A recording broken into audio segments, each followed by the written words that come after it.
Hello views, welcome back to the channel. ఇవాళ వీడియోలో 19th weeks of pregnancy baby యొక్క development, baby ఏ సైజులో ఉంటుంది, బేబీ హార్ట్ బీట్ ఎంత ఉండాలి, ఎంత వెయిట్ ఉంటుంది, అంతేకాకుండా తల్లిలో కలిగే లక్షణాలు, తల్లి తీసుకోవాల్సిన జాగ్రత్తల గురించి ఈ వీడియోలో మనం క్షుణ్ణంగా తెలుసుకుందాం.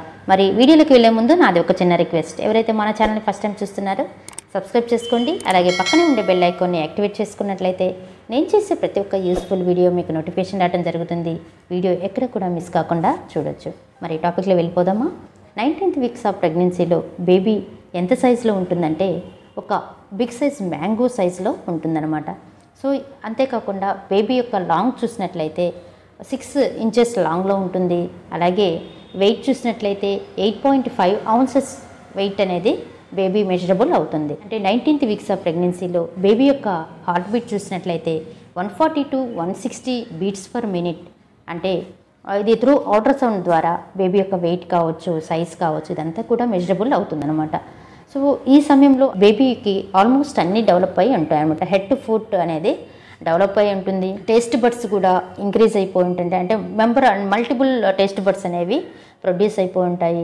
లంగ్ మెచ్యూరిటీ అయి ఉంటుంది, హార్ట్ డెవలప్మెంట్ ఉంటుంది. అలాగే మేజర్ ఆర్గాన్స్ అన్నీ కూడా డెవలప్ అయి ఉంటుంది. స్కిన్ కూడా ఆల్మోస్ట్ మొత్తం పెరిఫెరల్లీ అంతా కూడా డెవలప్ అయి ఉంటుంది అనమాట. అంటే బయట జరిగే సౌండ్స్ను కూడా ఈజీగా గ్రాస్ప్ చేసే కెపాసిటీ కూడా ఈ 19th వీక్స్ ఆఫ్ ప్రెగ్నెన్సీలో బేబీ గెయిన్ చేసుకుంటారనమాట. అందుకే చెప్తూ ఉంటారు, మదర్ ఎక్కువగా ఈ డ్యూరింగ్ ప్రెగ్నెన్సీలో హర్రర్ మూవీస్ చూడకూడదు, ఎక్కువగా సౌండ్ పొల్యూషన్స్కి దూరంగా ఉండాలి అని చెప్తూ ఉంటారు కదా. ఇదే రీజన్. మరి ఈ సమయంలో తల్లిలో ఎలాంటి లక్షణాలు ఉంటాయి అనేది చూసినట్లయితే బెల్లీ సైజ్ అనేది ఇంక్రీజ్ అయిపోతూ ఉంటుంది. అంటే ఎదుటి వాళ్లకు మీరు ప్రెగ్నెంట్ అనేది ఈజీగా ఐడెంటిఫై అయ్యేటట్లు ఉంటుంది. At the same time breast కూడా చేంజెస్ అనేది జరుగుతూ ఉంటుంది. లైక్ నార్మల్ కంటే కూడా సైజ్ ఇంక్రీజ్ అవ్వటం, మా బ్రెస్ట్ నుంచి ఏదైనా డిశ్చార్జెస్ రావటం, ఇలాంటివి గమనిస్తూ ఉంటాం. ఇవన్నీ కూడా నార్మల్ సైనే. దీంతోపాటు ప్రీవియస్గా నాజియా, వామిటింగ్, ఎక్కువగా మార్నింగ్ సిక్నెస్ అనేవి ఎక్కువగా ఉంటుంది. ఎక్కువగా హంగర్, హెపటైట్ అనేది కూడా ఇంక్రీజ్ అవుతూ ఉంటుంది అనమాట. అంటే తినాలి, ఆకలేస్తూ ఉంటుంది. ఎందుకంటే day by day baby development అనేది చాలా ఫాస్టర్గా ఉంటుందన్నమాట. సో ఆ సమయంలో ఏమవుతుందంటే మదర్కి ఎక్కువగా హంగర్ అనేది ఎక్కువగా ఉంటుంది, ఆకలి ఎక్కువగా ఉంటుంది, తినాలి తినాలి అని చెప్పేసి ఒక ఫీలింగ్ అనేది మదర్లో అబ్జర్వ్ చేస్తూ ఉంటాం. దీంతోపాటు తల్లికి కొంచెం లైట్గా వెజనల్ డిశ్చార్జెస్ రావటం అది బేసికల్గా కామనే. So nothing to worry. At the same time ఎక్కువగా బ్యాక్ పెయిన్ కూడా కంప్లైంట్ చేస్తూ ఉంటారు. సో ఇవన్నీ కూడా మదర్లో కలిగే లక్షణాలు. తల్లి తీసుకోవాల్సిన జాగ్రత్తల గురించి చూసినట్లయితే ప్రీనేటల్ మెడికేషన్స్ తప్పనిసరిగా పాటించాలి. Like prenatal medications like iron, folic acid and calcium supplements అనేవి చాలా ఇంపార్టెంట్ అనమాట. బేబీకి యాజ్ వెల్ యాజ్ మదర్కి కూడా బేబీ డెవలప్మెంట్కి చాలా ఇంపార్టెంట్ ఈ ప్రీనేటల్ మెడికేషన్స్ అనేవి. At the same time regular health checkups కూడా చాలా ఇంపార్టెంట్. ఈ రెగ్యులర్ హెల్త్ చెకప్స్ ఎందుకు చెప్తున్నానంటే మీరు ఆల్మోస్ట్ 19th వీక్ అంటే మీరు 5th మంత్లోకి ఎంటర్ అయినట్టు. ఈ 5th మంత్లో తల్లి కొన్ని లక్షణాలు కూడా గమనించవచ్చు. Like baby movements first pregnancy వాళ్ళకి ఎండ్ ఆఫ్ ద మంత్లో మీకు విజిబుల్ అవుతాయి. అంటే బేబీ మూమెంట్స్ అన్నీ కూడా ఎవరైతే సెకండ్ ప్రెగ్నెన్సీ, థర్డ్ ప్రెగ్నెన్సీలో ఉన్నారో వాళ్ళకి 5th మంత్ నుంచే మీకు బేబీ యొక్క కదలికలు అనేవి ఐడెంటిఫై అవుతాయి అన్నమాట. సో వీటితో పాటు మీరు ఐడెంటిఫై చేసుకోండి. పర్ డేకి ఎన్ని కిక్స్ అండ్ మూమెంట్స్ అనేవి బేబీ వస్తుంది అనేది కూడా నోట్ చేసి పెట్టుకోవటం ఎంతో మంచిది.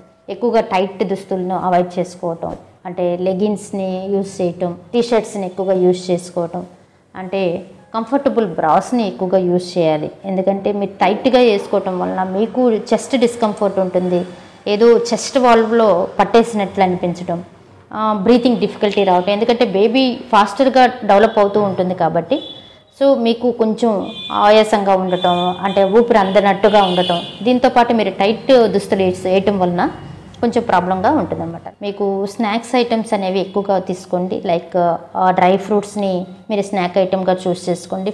ఈవినింగ్ 4 అయిన తర్వాత, లేదంటే ఎప్పుడు ఆకలి అనిపిస్తే అప్పుడు మీరు ఈ డ్రై ఫ్రూట్స్ని ఎక్కువగా తీసుకున్నట్లయితే రిచ్ సప్లిమెంట్స్, అంటే ప్రోటీన్ సప్లిమెంట్స్ అనేవి బేబీకి అందుతాయి. కాబట్టి సో బేబీ యొక్క డెవలప్మెంట్, మజిల్ గ్రోత్కి ఈజీగా ఉపయోగపడుతుంది అనమాట. కొంతమందికి ఈ ఎండోమెట్రియం పల్చగా ఉన్నప్పుడు ఆ ఉమ్మనీరు లీక్ అయ్యే అవకాశాలు ఉంటాయి. సో మీరు ప్రయాణించేటప్పుడు కొంచెం కంఫర్టబుల్ జోన్ని ఎంపిక చేసుకోండి డ్యూరింగ్ ప్రెగ్నెన్సీలో.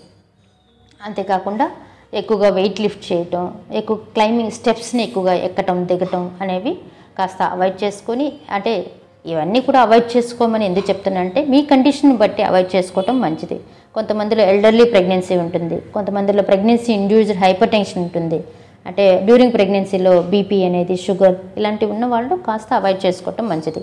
లేదు హెల్తీగా ఉన్నామో, బేబీ మదర్ ఇద్దరు కూడా హెల్త్ ఇష్యూస్ ఏమి లేవు అనుకుంటే మీరు గైనకాలజిస్ట్ అడ్వైస్లో మీరు ఎలాంటివైనా కూడా ఫాలోఅప్ చేయొచ్చు.